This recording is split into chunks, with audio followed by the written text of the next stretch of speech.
My name is Tomas. I was born in Saint Domingue in 1775.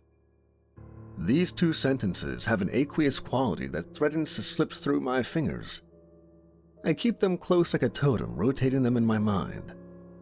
Yesterday, I awoke with the sensation that there was something lodged in my throat. I tried to cough, and a burst of dry crumbs fell out from between my numb lips.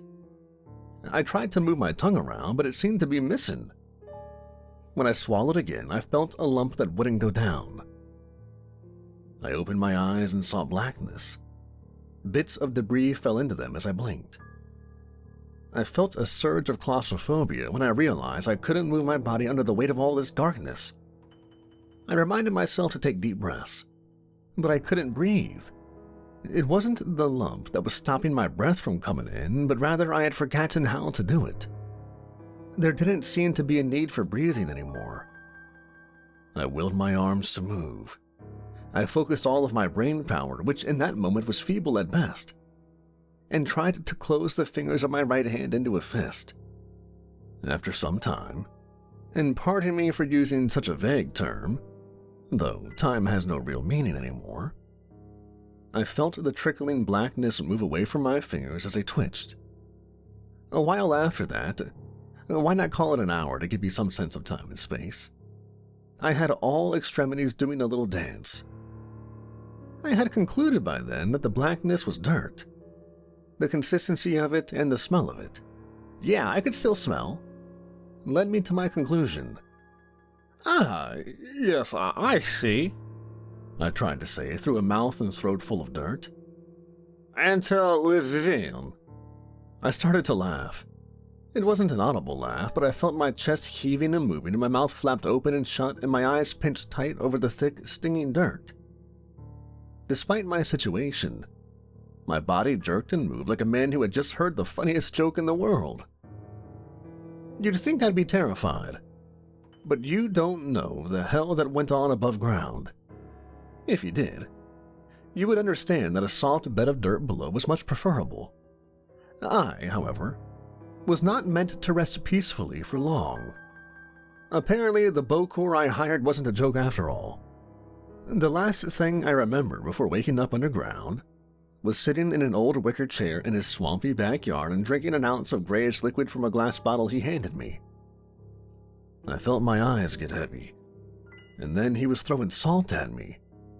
I remember wincing a few times, and when it stopped, I was lying down and looking up at the sky.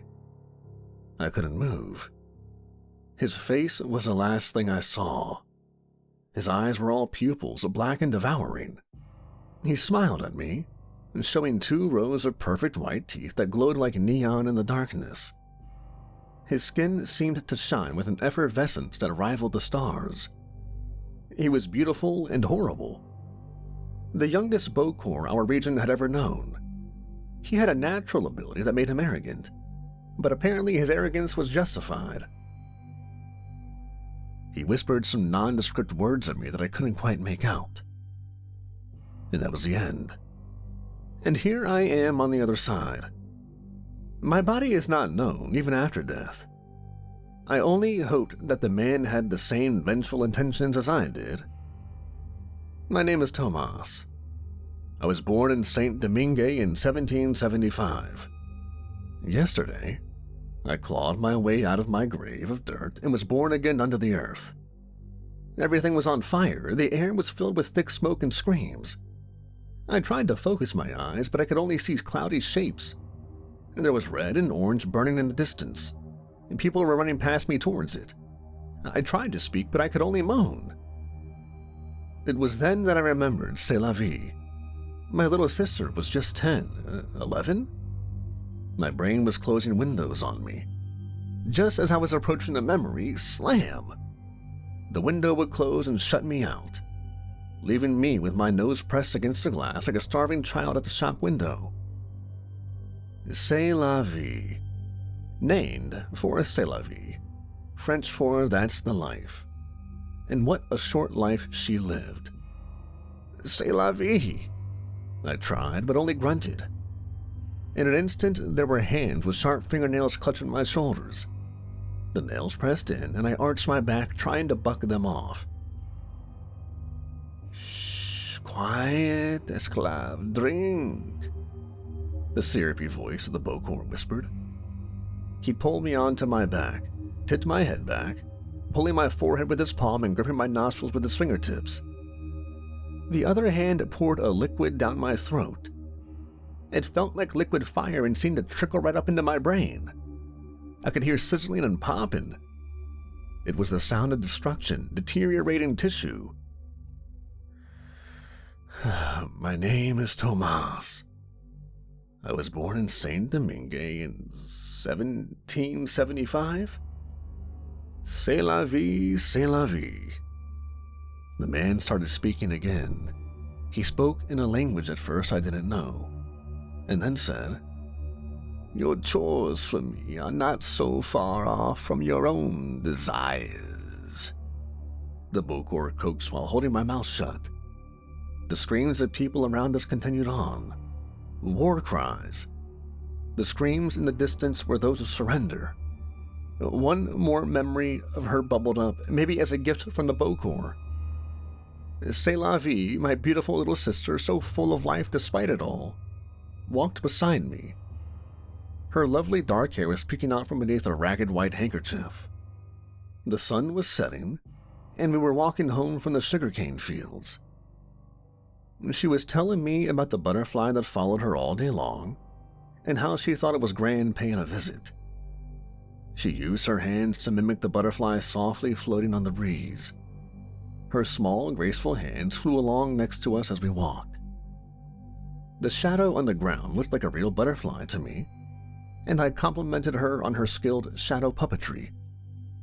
She giggled and pretended to talk to our long-dead grandmother who dropped down from exhaustion in the fields one day and was hauled off in a wheelbarrow to be mass buried in the grave. I noticed the marks on Selavi's palms. The scabs looked new, like they had been bleeding just a few hours before. I took one of her hands and stopped her, and she tried to pull it away from me and hide it behind her back. Who did that? I said. I dropped some of the shoots in the mud, she said with downcast eyes. Who did it? She wouldn't look at me. The scene unfolded in my fevered brain as if I was living it all over again. It was my fault. My hands were numb and I didn't hold the bundle tight enough when I was carrying it to the wheelbarrow. She looked up at me with her lovely almond eyes brimming with tears. I knew who it was. The field master had taken an interest in C'est la vie. Please, can we just go home? Mama is making a beautiful dinner for everyone, she pleaded. She threw her arms around my neck, being careful not to use her injured hands, and pulled me towards her for a hug. I hugged her back. I tried to live there in that memory and hug her back forever. I would have gladly hugged her for all eternity, but the poison in my skull pulled past the last window, shutting my brain, and again I was a slave. This time for a Bokor rather than a white master. I opened my eyes again, and there were the man's eyes staring back at me. I am your master now. Today is la revolution. Today we will take back what was taken from us and our people. Today, we will avenge those who died in the fields to sweeten their coffee, to bring them wealth and luxury. Today, we will disembowel our oppressors. Go now and avenge us all. C'est la vie, I croaked, no longer knowing its meaning. The man put his hand over my eyes and said, See it. And suddenly I was back on the same road by the fields. A lump of cloth laid in the road in front of me. I walked up to it and looked at the crumpled thing. I pulled the cloth towards me and a small arm revealed itself. I knelt down and turned the thing completely over. It was C'est la vie. I could tell it was her despite the disfigured face. I looked up and saw the field master standing a few paces away with his rifle in hand. Blood dripped off of the butt of it. He smiled and walked away. I tried to scream and dirt tumbled out of my mouth. I screamed again, feeling my eyes straining to pop out of their sockets. A fat, dripping frog forced its way out of my throat, and I gagged and dropped to the ground. I was in the memory and not in the memory. I was holding her crumpled body, and then she was gone. She was hope and love and brightness in a world of terror. I opened my eyes and was again looking at the man. "Go," he said, and stepped away. I looked through my distorted vision at the master's burning house. Some of the former slaves were dancing in celebration, some were weeping and hugging. Theon, an older man who I'd seen beaten mercilessly by the fieldmaster on many occasions, was shooting the white men and women with a rifle as they ran out of the house engulfed in flames. If you ask me, he should have just let them burn. That all brought me to my most important errand. I walked towards the fieldmaster's house. I assure you, he wasn't happy to see me when I ripped open the front door he had so carefully barricaded. He was hiding, like the coward he was, inside his house a mile from the main plantation house that was already in flames. I do not exaggerate when I say that he cowered behind his own children. His little girl looked up at me, and despite her white skin, she reminded me of... But that's as far as my burning brain would allow me to go. I couldn't grasp my memories, but the Bokor's voice was clear as a dinner bell in my head. "Kill, kill, kill," it bellowed. I grabbed the little girl first because she was closest. I hauled her up close to my face by the lacy collar of her dress. Her mother screamed. A shot rang out, and I looked over her blonde little head to see the field master pointing a smoking rifle at me. The little girl touched my arm and looked back at me with big, baleful eyes. I looked down and saw a hole in my arm where he had shot me. The hole was about 3 inches from his daughter's torso. Either the man had tremendous aim, or he didn't give a good damn about her safety. I looked into her eyes, and yes, she did remind me. She reminded me of someone. C'est la vie. I growled, and a new lump in my throat wiggled and writhed up towards my mouth. I gagged, and an enormous swallow-tailed moth pushed its way out through my lips. I stuck my tongue out, still moaning in anger. The moth, balanced on my tongue, took a moment to primly clean the dirt off of its body, exposing vibrant yellow wings. Then it took flight, and floated out towards the window and up into the sky above the smoke. The little girl in my grip looked at me and smiled like I was a lovable magician waving a tiny hand towards the moth as it escaped into the night. C'est la vie. I pursed my dirt-coated lips and kissed the top of her little blonde head and put her in one of the bedrooms where she couldn't watch. The Bokor tried to fight me on this. I could feel him in my head urging me to shed blood and kill them all.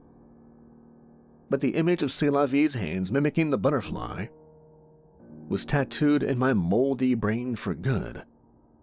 No harm would come to the innocent under my watch. After depositing the little girl into her bedroom and showing her how to hold her hands over her ears to block out the sounds, I walked back into the hallway in time to catch the rest of the family trying to escape. I let the little boy and his mother go. Someone else would probably catch them anyway. The field master, however, I promptly caught and dragged back into the kitchen of his house that was built with the blood of my people. He tried to pummel me with his weak fists as I held him by the throat, but I couldn't feel any of it. "Monster! Monster!" he gasped. Yes, a monster, I growled. My anger surged as I looked at his pink face turning red and then purple. The Bokor's face smiled in my head. He allowed one more memory. I saw myself, face soaked in tears, stumbling through the jungle towards the Bokor's hut. I walked for miles to get to him. I cradled my sister's body in my arms the whole way. I walked through the night, and just as dawn kissed the sky, I reached his shack in the woods. he was standing outside waiting for me. He was one of the Maroons who had escaped their masters to live in the wilderness, free to practice their religion, free to be alive on their own terms. "Can you help her?" I pleaded. He looked at C'est La Vie's broken body and shook his head no. I sank down to the floor and wept, rocking her back and forth. "I can, however, help you," he said, touching my forehead gently. I looked up at him, and without any explanation, I knew he meant revenge. As I drank the poison from this witch doctor, I knew I was a pawn in some greater plan, but I didn't care. The witch doctor's vengeance was mine too. C'est La Vie's murder was one of many injustices in the hell we called life.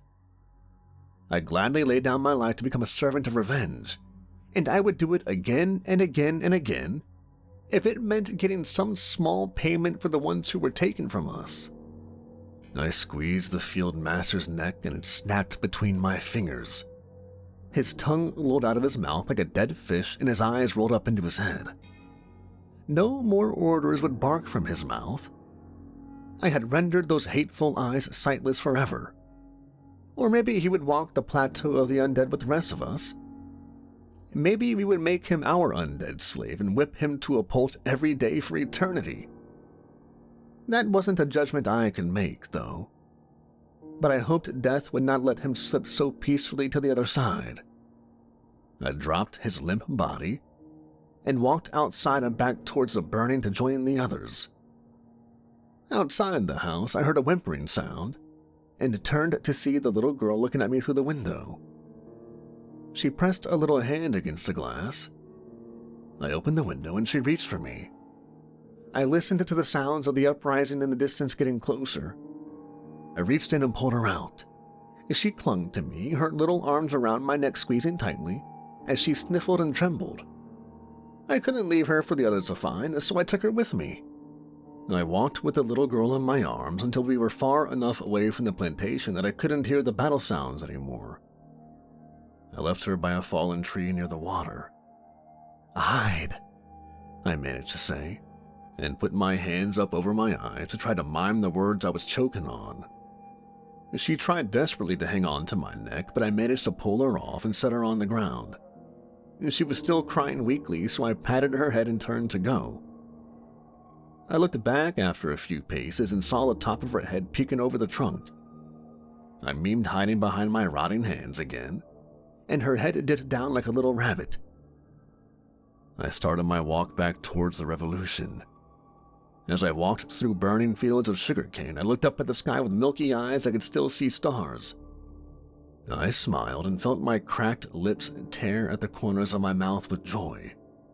I walked until I could see the main house. It was a square of red heat pulsing in the night. I could smell smoke and the sweet and putrid scent of burning bodies. I walked towards it, hoping to do some more damage. I took a step and a hand grabbed my leg.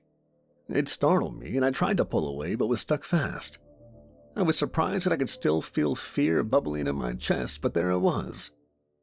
I looked down and saw something pale and small wrapped around my ankle.